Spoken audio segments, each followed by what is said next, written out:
evaluation models of learning that were perfectly in keeping with mimicry, drills, and pattern practices of audiolingual method.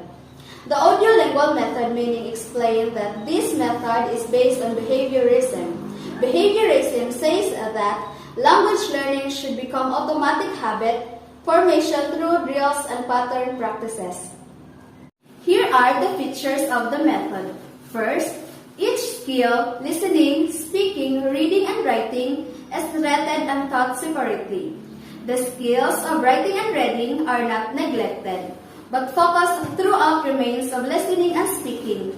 Dialogue is the main features of the audiolingual syllabus. Second, new materials is presented in dialogue form. Next, there is dependence on mimicry, memorization of set phrases, and overlearning. Next, structures are sequenced by means of constructive analysis and thought at one time. Then, structures patterns are taught using repetitive drills. Then, there is no lethal or no grammatical explanation. Grammar is taught by inductive analogy rather than deductive explanation. Next, vocabulary is strictly limited and learned in context. And lastly, there is much use of tapes, language, labs, and visual aids. In addition, great importance is attached to pronunciation. Next, very little use of the mother tongue by teacher is permitted. Then, successful responses are immediately reinforced. Last, there is great efforts to get students to produce error-free utterances. How this method applied? The students repeat an utterance aloud as soon as they have heard it. They do this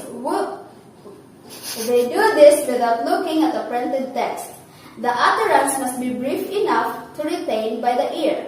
Sound is as important as form of order. Here are the strengths of the method. First, it develops listening and speaking skills effectively. Second, vocabulary is enhanced via visual aids. Third, students is learn proper and correct pronunciation. Last, this method is helpful if we aim to teach a large group of students. Here are the weaknesses of the method. First, writing and reading skills are highly ignored. Next, it is deficient and talented mentors to teach with audiolingual method, but such efficient teachers are not available everywhere to do this job well. Last, focuses on the phonological aspects of the word, not their meaning, are both under discussion.